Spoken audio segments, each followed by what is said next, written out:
Hello and welcome back to another scintillating episode of the Jank Bank. I'm Warren Robertson, and this week I'm going to try and be as irritating as possible. No, I'm not talking about a deck full of counterspells irritating, but I am talking close. When Keldheim first released, one of my favorite cards was Tergrid, God of Fright. I think it might have been a lot of people's favorite cards, and I immediately went and spent a bunch of wild cards buying 4 of them because I was determined I was going to make this into the latest hot standard deck. Turns out, not so much. It was much too slow, and I ended up just getting rumbled over by mono red, mono white, mono black, mono green, and almost mono blue. And unfortunately, those 4 wildcards just ended up being one copy of Tergrid in a Brawl deck that I almost never played because it was too powerful and too boring for other people. So, I've been sadly watching those wasted wildcards and wondering what to do with them. More recently, an interesting card came out that really kind of added to the dynamic of Tergrid and made the deck a little bit viable. So suddenly Tergrid, from being total jank rubbish, has actually become something I'm finding I can use. That new card is Grim Wanderer. Grim Wanderer costs just 1 black and 1 other for a 5/3. Thing is, he's got tragic backstory. You can only bring him into play when something else dies. So, I built a deck to make that work. Let Grim Wanderer hold off all the aggro, and then bring in the Tergrid and all the frustration of discard and sacrifice to really, really annoy the hell out of your opponent. So here it is, mono black Tergrid, and there she is herself, Tergrid, God of Fright, or more likely Tergrid, God of My Heart. She's the one that's going to get you all the value late game. She's backed up by 2 very big powerful cards, Rankle, Master of Pranks, who can cause discards and sacrifices on both sides, but obviously of course you're the only one that's benefiting. And Liliana does a similar thing by forcing both players to discard cards, but you again are the only one that benefits. She can also kill things off, if needs be. Then there's a bunch of sacrifice outlets and discard outlets, just things that deliver pure value. If you can 2-for-1 your opponent with each of those, you're definitely going to win. Wither Crown is the early effect. It's to stop the big creatures early from hurting you. Liliana's Steward, of course, is there, one, as a discard effect, but mainly to launch your Grim Wanderer, to get him onto the field. Nothing feels better than forcing your opponent to discard and then dropping a 5/3 on turn 2. So those are the cards. You can see basically how the deck works, but what's it like practically? Alright, quite a nice hand. There's a Grim Wanderer there, a Wither Crown, couple sack effects, Liliana, just no Tergrid, and there she is. We obviously only need her later in the game. This looks like a deck that's going to be casting multiple spells per turn and attacking us quickly, so we're going to need some good defenses. We're lucky we've got those sack effects.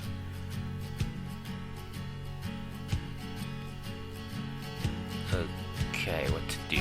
I think what we need here is we need to look at that 2/1. We actually want him to sacrifice a creature, ideally, so that then we can flash in the Grim Wanderer as a nice surprise. So let's put a Wither Crown there. He's more likely to sacrifice that one. He's already got the value out of it. We've got the 2 mana now to cast our Grim Wanderer. Yep, let's tempt him. Good. So now he's killed something off. All these Voltron cards stacking on that monk. But yeah, it's gotten larger than I was expecting it to be. I think we need to block anyway.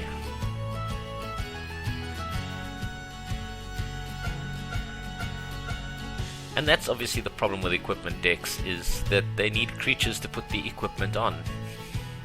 Equipment that turns into creatures, of course, helps with that a little bit.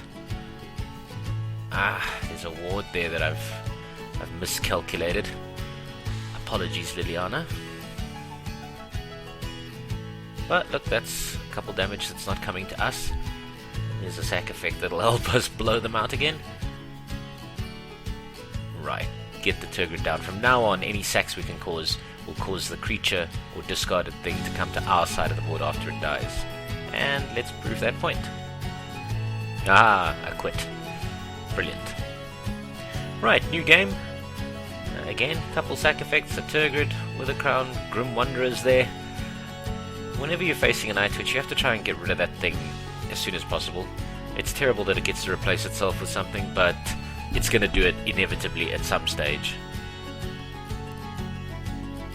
The nice thing about doing it this way is that next turn we'll get to discard a card from their hand. Obviously they wanted that, they just went to go fetch it.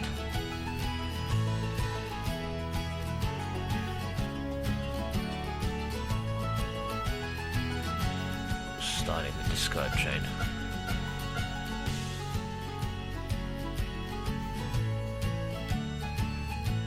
And now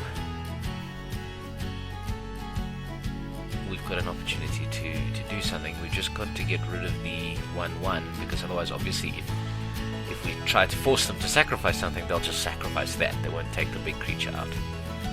And there's our Grim Wanderer.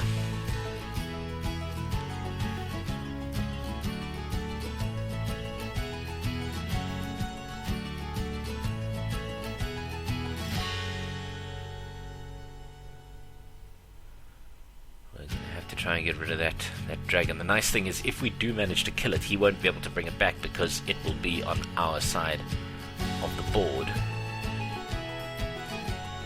We've got plenty of sack effects, we just have to wait for them.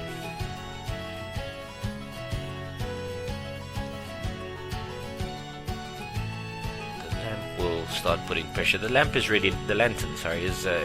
really good, because every turn you just get to put that little bit of pressure. 3 life, 3 life, 3 life. It starts a solid clock.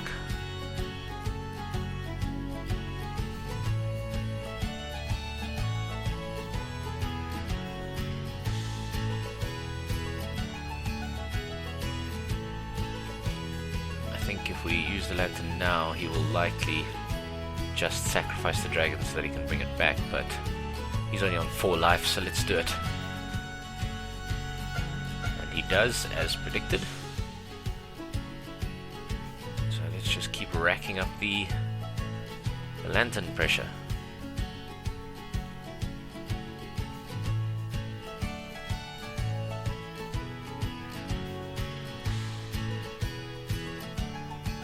This should, I think, do it. Because he doesn't want to kill the scorpion, his own scorpion, because he'll take that 2 damage.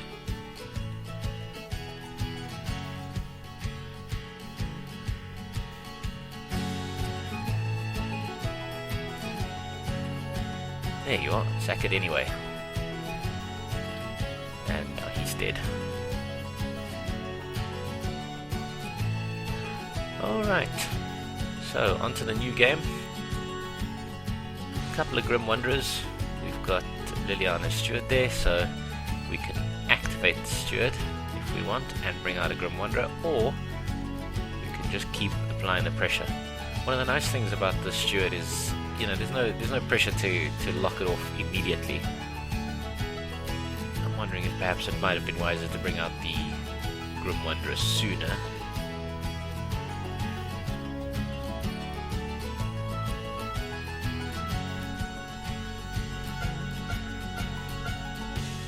There we go, there's 2 of them.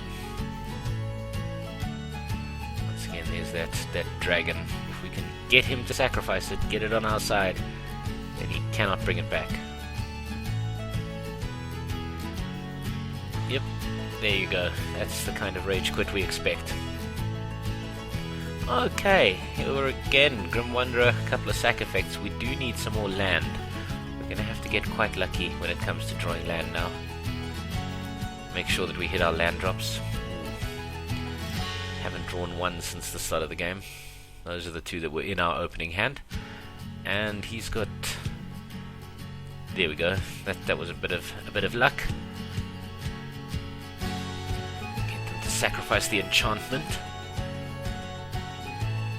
Because obviously that Nord 4 wall is not going to do anything to us.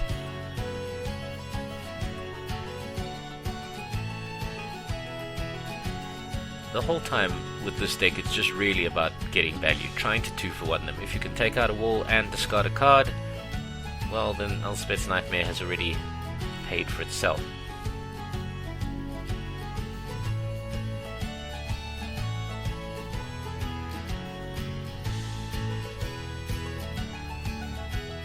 very much left in their hand at this stage. We can start putting some real pressure on now.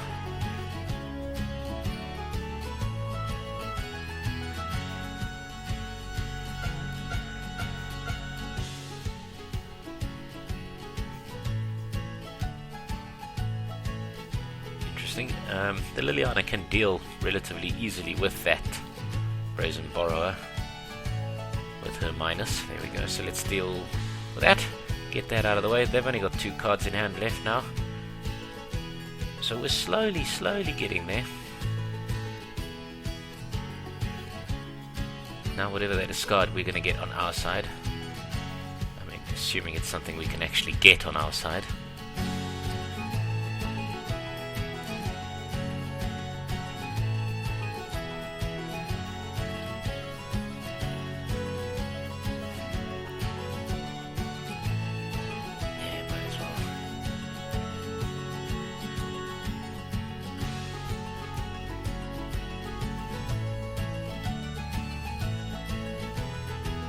So now you see it's just really about applying the pressure.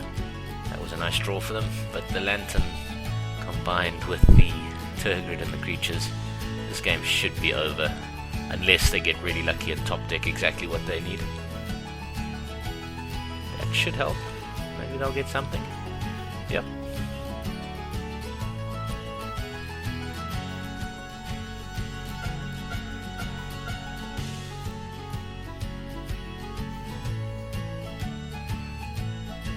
Discard. Let's untap it. Let's do it again. Go to 5. And we'll bring in a big guy.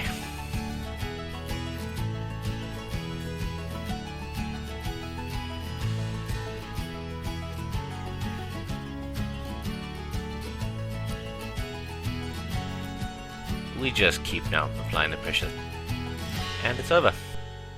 In my experience, there's one really big problem with that Tergrid deck, and that is that after you've stolen 2, maybe 3 things from your opponent, they immediately quit out of rage and disgust. If you've managed to have an opponent who let you steal more than 2 or 3 things, please tell me what your record is in the comments below, and while you're about it, hit the like, the subscribe, the bell, and the bar, because I desperately need the attention. See you next week.